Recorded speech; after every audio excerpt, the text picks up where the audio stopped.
السلام علیکم ورحمۃ اللہ وبرکاتہ نحمدہ ونصلی علی رسولہ الکریم اما بعد فاعوذ باللہ من الشیطان الرجیم بسم اللہ الرحمن الرحیم رب اشرح لی صدری ویسر لی امری واحلل عقدۃ من لسانی یفقہوا قولی رب زدنی علما اللہم فقہنا فی الدین آمین۔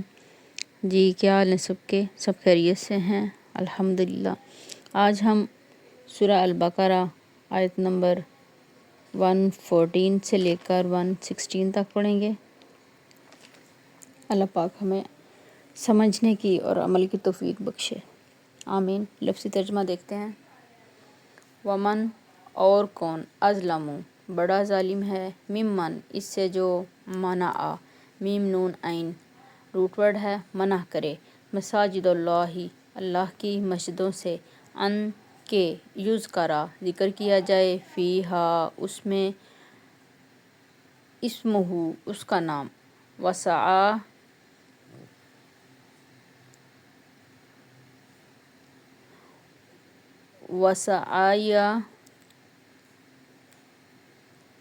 اور کوئی کوشش کرے، سین عین یا اس کا روٹ ورڈ ہے، فی خرابیہا اس کی خرابی، خرابہ روٹ ورڈ ہے، اولئک یہی لوگ ہیں، ما نہیں کانا ہے، لہم ان کے لیے، ان کے یدخلوہا وہ داخل ہوں ان میں، الا سوائے، خائفین خا واو فا روٹ ورڈ ہے، ڈرتے ہوئے، خوف کھاتے ہوئے، لہم ان کے لیے، فی الدنیا دنیا میں، خزیٌ خا زا یا روٹ ورڈ ہے، رسوائی ہے، لہم ولہم اور ان کے لیے، فی الآخرۃ آخرت میں، عذاب عظیم دردناک عذاب ہے بہت بڑا، وللہ اور اللہ ہی کے لیے ہے، المشرق شین را کاف روٹ ورڈ مشرق، والمغرب غین را با اور مغرب، فأینما پھر جس طرف،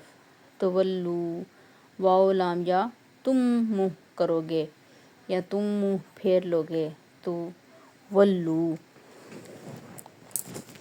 فثم سا میم روٹ ورڈ ہے، تو وہی ہے، وجہ اللہ واو جیم ہا چہرہ اللہ کا، ان اللہ بے شک اللہ، واسع وسعت والا ہے، علیم خوب جاننے والا ہے، وقالو اور انہوں نے کہا، اتخذ بنا لی اللہ اللہ نے، ولدن کوئی اولاد، سبحانہ پاک ہے وہ، بلکہ لہو اسی کے لیے ہے، ما جو کچھ، فی السماوات آسمانوں میں ہے، والارض اور زمین میں ہے، کل سب، لہو اسی کے لیے ہے، قانتون فرما بردار، جھکے ہوئے، قاف نون تا روٹ ورڈ ہے۔ تفسیر دیکھتے ہیں۔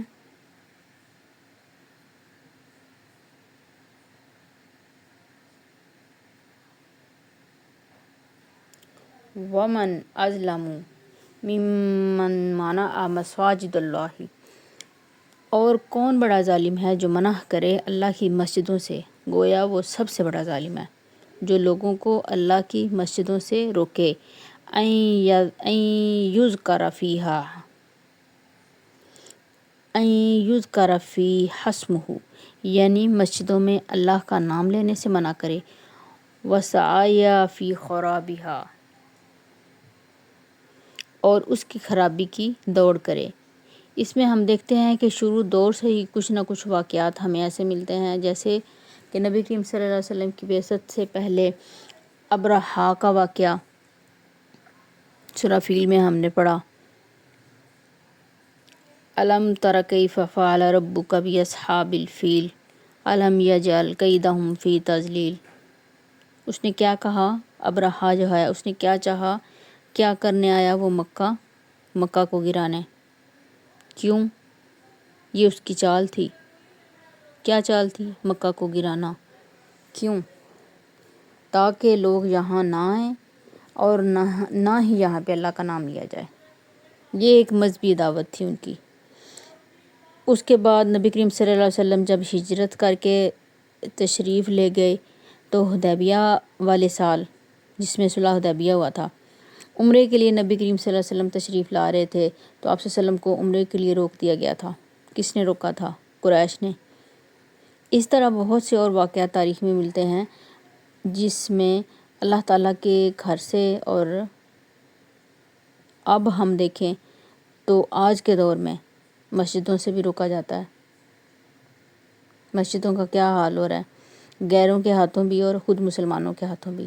لیکن جو کوئی بھی اللہ کے گھر کو، مسجد کو برباد کرے، اس میں فساد کرے، اسے اجاڑے، اسے ویران کرے، اسے اس کے مقصد سے دور کرے، تو وہ اللہ کی نگاہ میں بہت بڑا ظالم ہے۔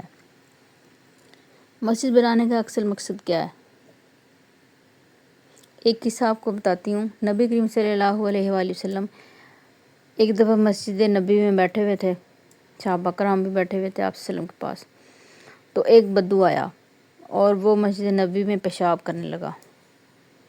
صحابہ کرام دوڑے اس کو مارنے کے لیے، تو آپ صلی اللہ علیہ وسلم نے انہیں روک دیا اور کہا کہ جو وہ کر رہا ہے نا اسے کرنے دیں۔ جب وہ اپنی وہ حرکت کر چکا تو پھر آپ صلی اللہ علیہ وسلم نے اسے اپنے پاس بلایا اور سمجھایا۔ آپ صلی اللہ علیہ وسلم کے کیا الفاظ تھے کہ یہ مسجدیں پیشاب اور گندگی پھیلانے کے لیے نہیں ہیں، یہ مسجد اللہ کے ذکر کے لیے ہیں، نماز کے لیے، قرآن کی قرات کے لیے۔ یہ حدیث کے الفاظ ہیں۔ تو یہ ہے مسجد کا مقصد۔ تو جو کوئی بھی اس میں خلل ڈالے، مسجد جس مقصد کے لیے بنی ہے اسے اسی مقصد کے لیے استعمال کرنا چاہیے، اسے اپنے سیاسی مقاصد حاصل کرنے کا ذریعہ نہیں بنانا چاہیے، یا اسے دنیاوی مقاصد حاصل کرنے کا ذریعہ نہیں بنانا چاہیے، یا شہرت کمانے کا ذریعہ نہیں بنانا چاہیے۔ اولئک ما کان لہم ان یدخلوها الا خائفین۔ مسجد کے اندر داخل ہوتے ہوئے اللہ کا ڈر ہونا چاہیے، اللہ کا خوف دل میں ہو کہ میں اندر تو جا رہا ہوں، کوئی ایسا کام نہ کر دوں کہ جو اللہ کو ناپسند ہو، ایسی نماز پڑھوں کہ وہ قبول ہو جائے۔ یہ نہ ہو کہ میری نماز یا میرا مسجد میں آنا، یہاں پہ بیٹھنا ریاکاری میں نہ آ جائے۔ اس چیز کا ڈر اور خوف ہونا چاہیے، کیونکہ اگر مسجد میں ہم زیادہ دیر بیٹھے رہتے ہیں، شیطان کیا دل میں ڈال سکتا ہے کہ یار تم تو بڑے نیک ہو، دیکھو سارے اٹھ کے چلے گئے ہیں، تم ابھی تک عبادت کر رہے ہو، تم ابھی تک تسبیح پڑھ رہے ہو، تم ابھی تک نوافل ادا کر رہے ہو۔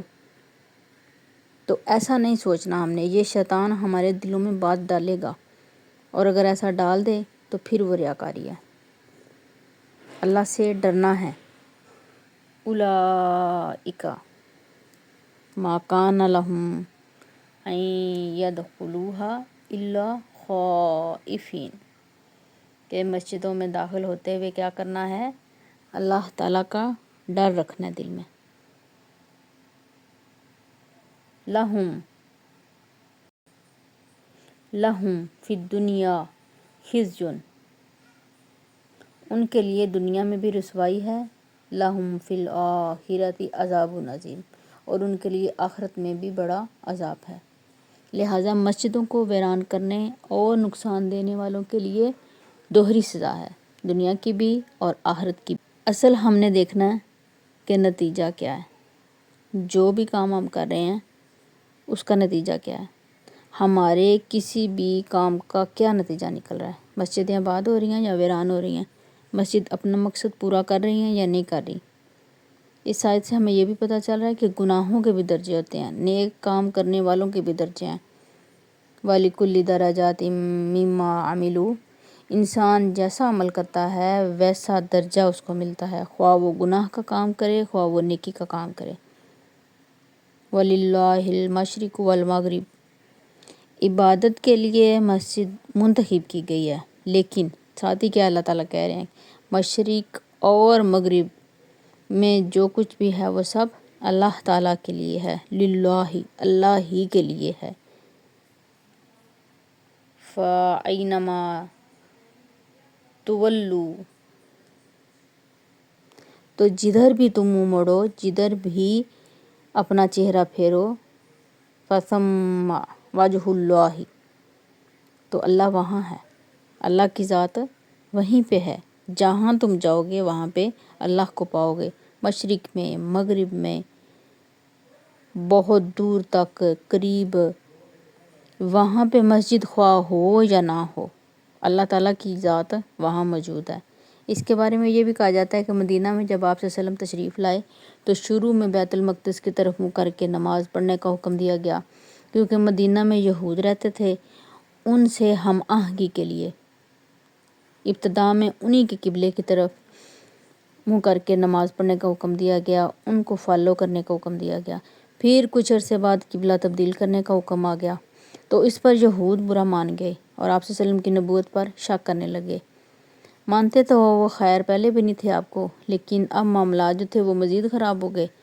پھر اللہ سبحانہ تعالیٰ نے کیا کہا، وَلِلَّهِ الْمَشْرِقُ وَالْمَغْرِبُ، کہ اس بات کو برا نہ مانو کہ بیت المقدس کی طرف سے منہ ہٹا کے تو اللہ تعالیٰ نے خانہ کعبہ کی طرف منہ کرنے کا حکم کیوں دیا؟ ساری سمتیں کس کے لیے ہیں؟ اللہ ہی کے لیے ہیں۔ یہ نہیں کہ مشرق کی طرف منہ کرو گے تو اللہ ملے گا اور مغرب کی طرف کرو گے تو اللہ نہیں ملے گا، یا یہ نہیں ہے کہ بیت المقدس کی طرف منہ کرو گے تو اللہ ملے گا، کعبہ کی طرف منہ کرو گے تو نہیں ملے گا۔ جدھر بھی منہ کرو فَأَيْنَمَا تُوَلُّوا، جدھر بھی منہ کرو گے تو فَثَمَّ وَجْهُ اللَّهِ، اللہ تعالیٰ ہر جگہ موجود ہے۔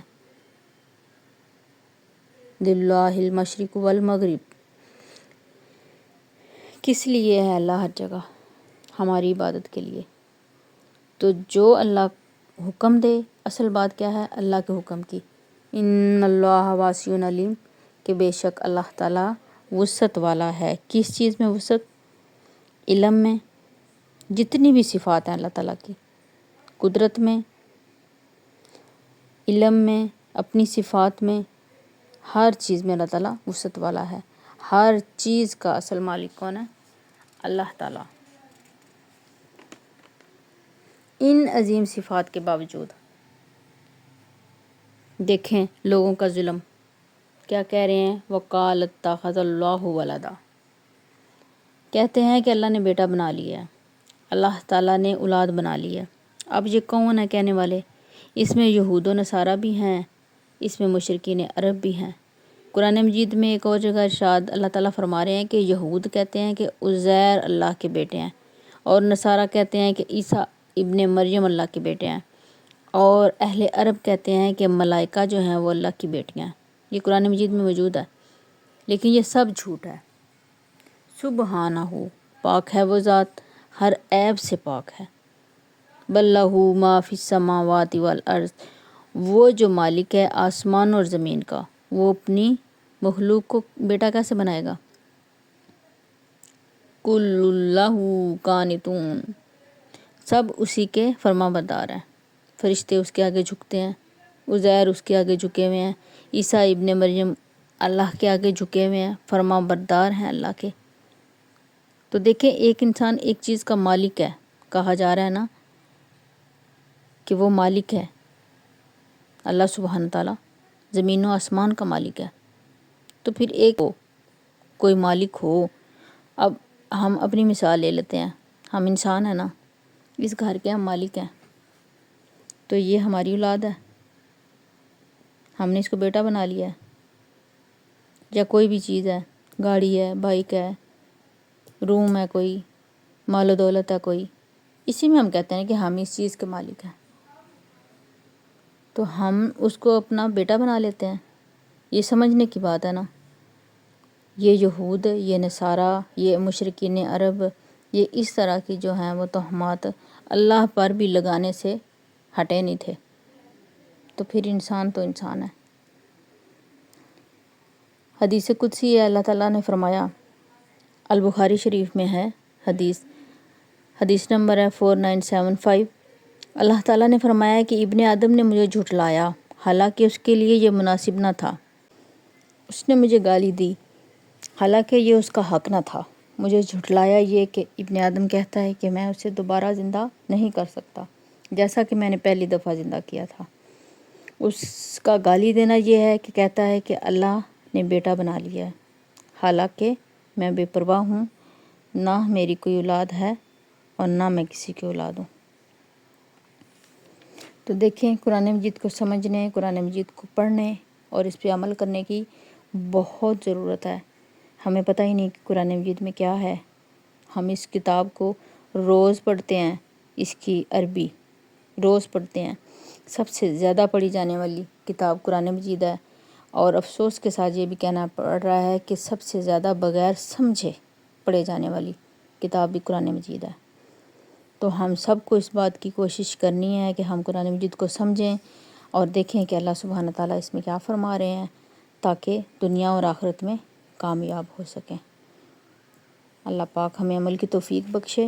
جزاک اللہ خیرن کثیر و احسن الجزا فی الدنیا والآخرہ۔ دعاؤں میں یاد رکھیے گا۔ السلام علیکم ورحمۃ اللہ وبرکاتہ۔